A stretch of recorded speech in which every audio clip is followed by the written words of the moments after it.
Hello and welcome. This is CA Shivani Arsa, or today we are discussing TDS under section 194C, which is payments to contractors and subcontractors. तो पहले हम समझेंगे, simple language में समझेंगे कि 194C कौन से ट्रांजेक्शन पे इम्पोज होता है। तो सपोज कोई पर्सन है जो एलिजिबल पर्सन है, उसने कोई कॉन्ट्रैक्टर को पेमेंट किया है, तो उसकी पेमेंट है वो थ्रेशोल्ड लिमिट एक्सीड कर रहा है, तो 194 की लायबिलिटी वो पर्सन पे आ जाएगी।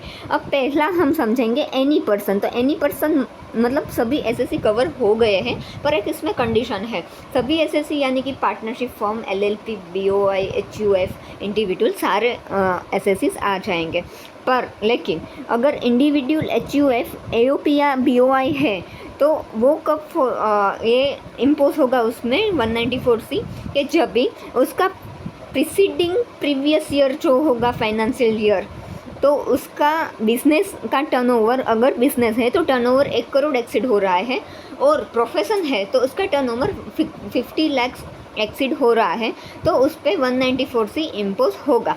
पार्टनरशिप फर्म, कंपनी, एलएलपी, ये सारे केसेस में 194C irrespective of preceding financial year का टर्नओवर वो ऑटोमेटिक इम्पोज हो जाएगा। अगर वो एसएससी कोई कॉन्ट्रैक्टर या सब कॉन्ट्रैक्टर, रेसिडेंट कॉन्ट्रैक्टर या सब कॉन्ट्रैक्टर को पेमेंट करता है और पेमेंट थ्रेशोल्ड लिमिट एक्सीड करता है। हमारा दूसरी थिंग है कि रेसिडेंट कॉन्ट्रैक्टर और सब कॉन्ट्रैक्टर पेमेंट किसको करना है, तो जो कॉन्ट्रैक्ट बेस पे जो इनकम होगी, जो कॉन्ट्रैक्टर या सब कॉन्ट्रैक्टर होगा वो भी रेसिडेंट, अगर एनआरआई होगा तो उस पर भी टीडीएस लगेगा, पर वो 195 में फॉल होगा, 194C में नहीं आएगा। तो फिर से हम समझेंगे कि एनी पर्सन जो सब्जेक्ट टू दिस कंडीशन कोई पेमेंट कर रहा है, रेसिडेंट कॉन्ट्रैक्टर और सब कॉन्ट्रैक्टर का कॉन्ट्रैक्ट बेस पे काम करवा के कोई पेमेंट कर रहा है और पेमेंट थ्रेशोल्ड लिमिट को एग्जिट, यहाँ एक कंडीशन रखी हुई है, तो थ्रेशोल्ड लिमिट को एग्जिट कर रहा है तो 194C एप्लीकेबल हो जाएगा। अब ये थ्रेशोल्ड लिमिट कौन सी है, तो थ्रेशोल्ड लिमिट है कि अगर सिंगल कोई ट्रांजेक्शन है वो 30,000 एक्सीड हो रहा है और पूरे फाइनेंशियल ईयर का ट्रांजेक्शन 1 लाख एक्सीड हो रहा है, यानी कि सपोज कोई एक्स लिमिटेड है, वो किसी पर्सन ए को कॉन्ट्रैक्ट बेस पे काम देता है और उसका पेमेंट कर रहा है। अगर उसने 35,000 का सिंगल ट्रांजेक्शन किया, यानी कि सिंगल ट्रांजेक्शन 30,000 से एक्सीड हो गया, तो एप्लीकेबल हो जाएगा। लेकिन कोई सिंगल ट्रांजेक्शन 35,000 से एक्सीड नहीं होता है, पर क्या होता है कि कोई कॉन्ट्रैक्ट है जो 1 साल तक चलता है और जो अक्यूमुलेटेड ट्रांजेक्शन्स है, जो उसके ट्रांजेक्शन है वो ऐसे है कि एक ट्रांजेक्शन 5,000 का है, ये दूसरा केस है हमारा 5,000, एक 25,000 का है, 25 है ये, तो मतलब ऐसे पूरे ट्रांजेक्शन होके पर फाइनेंशियल ईयर में 1 लाख एक्सीड हो जाती है अमाउंट, जो अक्यूमुलेटेड ट्रांजेक्शन्स है पर फाइनेंशियल ईयर, उसका अमाउंट 1 लाख से एक्सीड होता है तो टीडीएस एप्लीकेबल हो जाएगा अंडर सेक्शन 194C में। तो ये था हमारा थ्रेशोल्ड लिमिट। तीसरी चीज़ अब आती है रेट, कौन से रेट पे वो इम्पोज होगा, तो 194C 1% और 2%, ऐसे 2 रेट्स है इसमें। अगर कॉन्ट्रैक्टर है, इस केस में मिस्टर ए इंडिविजुअल था, अगर कॉन्ट्रैक्टर है वो इंडिविजुअल है, सब कॉन्ट्रैक्टर या कॉन्ट्रैक्टर, हम जो पेमेंट करते हैं एसएससी वो इंडिविजुअल को करते हैं तो 1% लगेगा। पर अगर जिसको हमने कॉन्ट्रैक्ट दिया है वो अदर देन इंडिविजुअल या एचयूएफ है, अदर देन अगर इंडिविजुअल या एचयूएफ होगा, यानी कि private limited company, LLP, partnership firm etcetera जो होता है अदर देन इंडिविजुअल, एचयूएफ, तो वो हो जाएगा 2% से डिडक्ट होगा। तो यहाँ पे ये चीज़ इंपॉर्टेंट होगी कि कोई भी एसएससी को कॉन्ट्रैक्टर का पान लेके देखना पड़ेगा कि उसका स्टेटस क्या है, प्रोप्राइटर है, एचयूएफ है या फिर अदर देन इंडिविजुअल या एचयूएफ है। तो ये डिपेंड करेगा कि जो कॉन्ट्रैक्टर है उसका स्टेटस क्या है और उसके पर से उसका 194C का रेट डिसाइड होगा। अब इसके बाद हम समझेंगे कि वर्क, हमने तो बोल दिया कि सारे वर्क जो कॉन्ट्रैक्ट बेस पे होते हैं तो उस पर 194C इम्पोज होगा, तो इसमें कुछ पॉइंट्स ऐसे हैं कि वो भी 194C में कवर हुए हैं।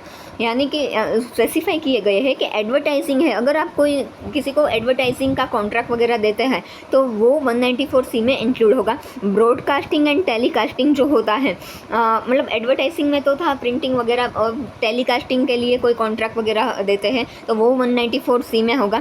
कैरेज ऑफ गुड्स, वो मतलब जो ट्रांसपोर्ट की सर्विस यूज़ करता है वो 194C में होगा। कैटरिंग है तो वो भी होगा। वर्क कॉन्ट्रैक्ट सर्विस, अदर कोई वर्क है जो कॉन्ट्रैक्ट बेस पे देते हैं तो वो सारा वर्क कॉन्ट्रैक्ट सर्विस 194C इस पर एप्लीकेबल होगा। अब उसका एक एक्सेप्शन है, वो हम देखेंगे। एक्सेप्शन क्या है, तो गुड कैरेज के लिए जो ट्रांसपोर्टर की सर्विस यूज़ करते हैं, सपोज़ कोई पार्टनरशिप फर्म वगैरह है और वो ट्रांसपोर्टर की सर्विस अपने गुड्स को ट्रांसपोर्ट करने के लिए, बिजनेस पर्पज़ के लिए ट्रांसपोर्टर की सर्विस यूज़ करता है, तो इसमें एक एग्जेम्पशन है कि अगर वो जो ट्रांसपोर्टर होगा, अगर ट्रांसपोर्टर है तो उसके पास 10 और लेस 10 गुड्स है, यानी कि लेस देन 10 व्हीकल्स, यानी कि कैरेज उसके पास लेस देन 10 है ड्यूरिंग द फाइनेंशियल ईयर, यानी कि फाइनेंशियल ईयर जब 1 अप्रैल को स्टार्ट होता है तब 5 है, प्लस उन्होंने 2 परचेस किए, प्लस इसके बाद फिर से 4 परचेस किए, और उसके बाद उन्होंने 7 बेच दिए, तो 5 से 2 मतलब 7, 11 - 7, तो 4 एट द एंड क्लोजिंग में 4 बचेंगे। तो ये एग्जेम्पशन आएगा या नहीं, तो ये नहीं आएगा क्योंकि ड्यूरिंग द ईयर इसमें 10 से एक्सीड हो जा रहे हैं। तो पहली कंडीशन है कि ड्यूरिंग द ईयर जो इसके पास ट्रांसपोर्टर के पास कैरेज होगा तो वो लेस देन 10 होने चाहिए, किसी भी पॉइंट पे 10 से ज़्यादा नहीं होने चाहिए। दूसरा है कि हैज़ फर्निश डिक्लेरेशन, ओके, तो वो ट्रांसपोर्टर है तो वो बिजनेस पर्सन को डिक्लेरेशन अलोंग विथ हिज पान, उसका जो पार्टनरशिप फर्म इंडिविजुअल जो भी होगा तो उसके पान नंबर के साथ ट्रांसपोर्टर एक डिक्लेरेशन देगा कि नॉन डिडक्शन ऑफ TDS के लिए एक डिक्लेरेशन देगा। और तीसरा है कि इस engage in the business of flying, hiring और लीजिंग गुड्स कैरेज, ओके, तो वो ट्रांसपोर्टर है तो वो ट्रांसपोर्टेशन के फ्लाइंग, हायरिंग और लीजिंग गुड्स कैरेजेस के बिजनेस, उसका मेन बिजनेस वही होना चाहिए। तो ये हमारे 3 कंडीशन थी कि पहली थी कि during the year any point of the financial year the transporter has less than और 10 और less than carriages at any during the point of financial year.